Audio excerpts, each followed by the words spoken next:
nazo Acayip nokatkom hıdırlı yerler. Ey sarıca saçlı kız, sen akıllı başlı kız, avudunca nelice yan orta yaşlı kız.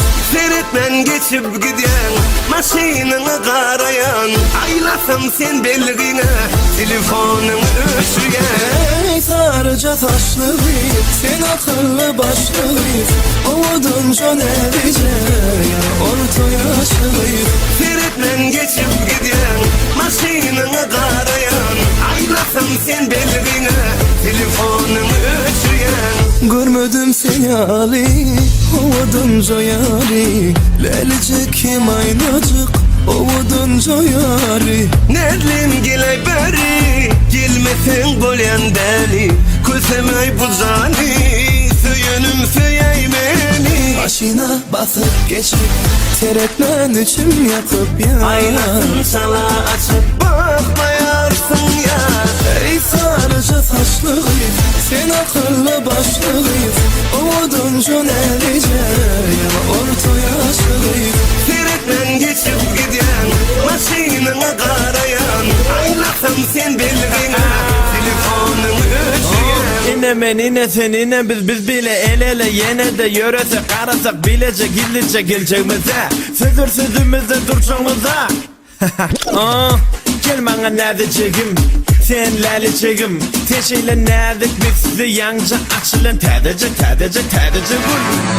Yılğışın şeyle kavuşu yılğışı yalde bebecigin. Ele geller bile geller tövbeler bile derler sen tezelemek çekim. Sen yanı doğun gününü movudun yanı açılın gülünü movudun yanıp duran kalbimi soğudun aşığıdın bu durmuşa yakadan duydum görüşünü karışını havudun sarı saçını darışını. Sen gördün dünyamı bedeye yok deyip yüreğim etmeye. Ey sarıca saçlı kız, sen akıllı başlı kız, ovudunca nerlice yan orta yaşlı kız. Seyretmen geçip gidiyor, maşinine karayan, aylasam sen belgine telefonumu öçüyen. Görmedim sen yali, ovudunca yari, lelicik hem aylacık sol gözülüm yari. Ne bileyim geley beni, gelmesen bolyan deli, küsemey bu cani, söyünüm söyler beni. Maşina basıp geçip, seyretmen için yakıp ya. Aynasın çalı açıp bakmayasın sen ya.